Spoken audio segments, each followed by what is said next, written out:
Hello दोस्तों, कल हमने पढ़ा था कर्ता कारक, कर्म कारक, संप्रदान कारक, करण कारक, यानी ये 4 कारक हमने कल पढ़ा था। और आज हम पढ़ेंगे अपादान कारक, संबंध कारक, अधिकरण कारक और संबोधन कारक। तो सबसे पहले कारक हम पढ़ रहे आज अपादान कारक। तो वीडियो शुरू करने से पहले आप हमारे इस चैनल को सब्सक्राइब करके बेल आइकन जरूर दबाएं, ताकि जो भी वीडियो हम अपलोड करें उसका नोटिफिकेशन सबसे पहले आप तक पहुंच जाए। तो आइए शुरू करते हैं। देखो, अपादान कारक, ठीक है। अपादान का मतलब होता है जिसमें अलगाव का भाव हो। अलगाव का मतलब होता है अलग होने का, जिसमें क्या हो, अलगाव का भाव। जिसमें क्या हो, अलगाव का भाव, यानी इसकी जो विभक्ति होती है वो होती है से विभक्ति। हमने पढ़ा था कि करण कारक की विभक्ति भी से होती है और अपादान कारक की भी विभक्ति क्या होती है, से। वहां पर सिर्फ से था, यहां पर से का भाव क्या होगा, यहां पर अलग होने का भाव होगा। क्या होगा, अलग होने का भाव। और दूसरा इसके अंदर होगा डर का भाव। ये 2 भाव होते हैं इसके अंदर। अगर इसके परिभाषा की अगर हम बात करें तो इसकी परिभाषा होगी, संज्ञा के जिस रूप से एक वस्तु का दूसरी वस्तु से अलग होने का भाव हो उसे अपादान कारक कहते हैं। तो अगर इसका उदाहरण लेते हम, पेड़ से पत्ता गिरा, ये एक वाक्य है। अब यहां से ध्यान से देखना, पेड़ से पत्ता गिरा, यानी जब पेड़ से पत्ता गिरा तो वो पत्ता उस पेड़ से अलग हुआ। इसका मतलब यहाँ पे अलग होने का भाव आ रहा है। कैसे आ रहा है, इस से। इसका मतलब पेड़ से। इसमें कौन सा कारक है, तो इसमें कारक हो जाएगा अपादान कारक। ऐसे एक और वाक्य ले लेते हैं हम। वाक्य लेते हैं, राम विद्यालय से घर गया। ठीक है, राम विद्यालय से घर गया। इसका मतलब जो राम है यहां पर कर्ता कारक है। इसलिए कर्ता कारक है क्योंकि ये कार्य कर रहा है। और यहां पर अगर हम ध्यान से देखेंगे तो वो जो राम है वो विद्यालय से कहाँ गया है, घर गया है, यानी वो विद्यालय से अलग हुआ है। तो यहां पर जो से का मतलब निकल रहा है वो कौन सा कारक दर्शा रहा है, अपादान कारक। क्या दर्शाता है, अपादान कारक, क्योंकि दो कारक की विभक्ति है। पहला जो है वो है करण कारक और दूसरा जो है वो है अपादान कारक। तो इसमें कौन सा कारक है, वो है अपादान कारक। एक और हम ले लेते हैं, जैसे मैं यहां पे लिखूं, मैं हाथ से खाना खाता हूं। अगर इस वाक्य को हम ध्यान से देखेंगे तो ये क्या कह रहा है, मैं हाथ से खाना खा रहा हूं। इसका मतलब हमारे खाने का एक साधन क्या बन गया, एक हाथ अपना साधन बन गया। इसका मतलब यहां पर अपादान कारक नहीं है, यहां पर अपादान कारक नहीं है। यहां पर कौन सा कारक होगा, तो यहां पर कारक बनेगा, वो बनेगा करण कारक। क्यों बनेगा, क्योंकि यहां पर हाथ क्या है, एक साधन बन रहा है। किसका साधन बन रहा है, खाना खाने के लिए। ठीक है, तो यहां पर अपादान कारक नहीं है। अगर डर वाली बात करें, देखो अलग होने का भाव तो हमने देख लिया। डर वाला कैसे, वह कुत्ते से डरती है, वह कुत्ते से डरती है। तो यहां पर देखो अलग होने का भाव नहीं है और ना ही इसमें साधन है। इसमें क्या है, वह कुत्ते से डरती है, यानी यहां पर क्या हो रहा है, डरने का भाव प्रकट हो रहा है। इसका मतलब कुत्ते में कौन सा कारक होगा, अपादान कारक।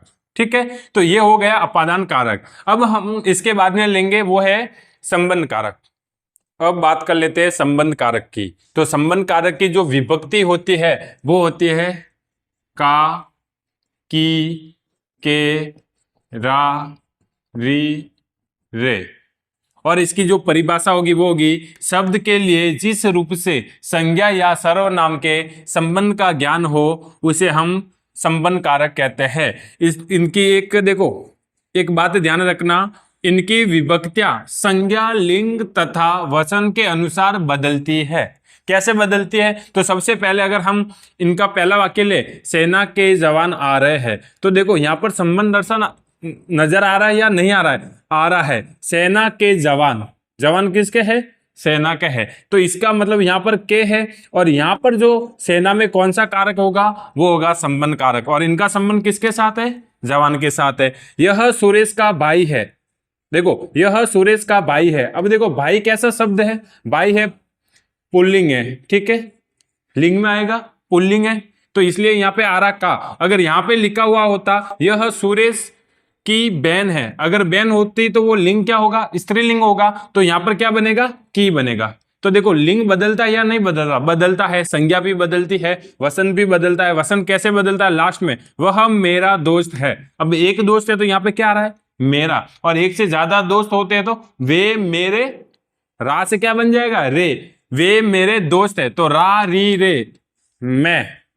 मैं बदल जाएगा में, और रा री रे ये जुड़ जाएगा। तो इस तरह से इन सभी वाक्यों में कौन सा कारक है, संबंध कारक है। अब बात कर लेते हैं अधिकरण कारक की। देखो अधिकरण क्या व्यक्त करता है, तो अधिकरण आधार व्यक्त करता है, यानी ये आधार को बताता है। अधिकरण क्या होगा, आधार। अब देखना कैसे होता है, परिभाषा कहती है कि संज्ञा या सर्वनाम के जिस रूप से आधार का बोध होता है, ठीक है, उसे हम अधिकरण कारक कहते हैं, और इसकी विभक्ति होती है में या फिर पर।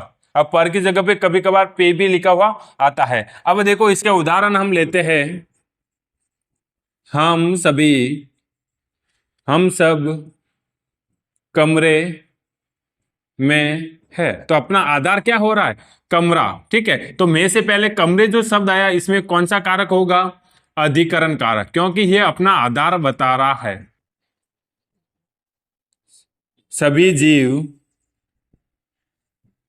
धरती पर रहते हैं, धरती पर रहते हैं, तो सभी जीवों के रहने का आधार क्या है, धरती है। इसका मतलब धरती, देखो यहां पर आया, तो इसका मतलब यहां पर कौन सा कारक होगा, अधिकरण कारक।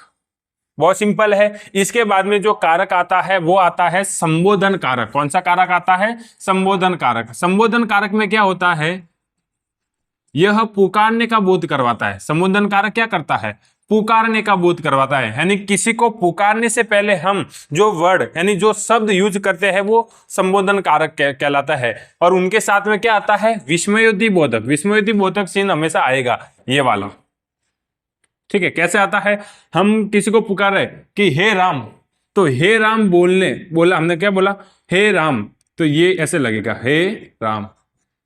अरे इधर आओ,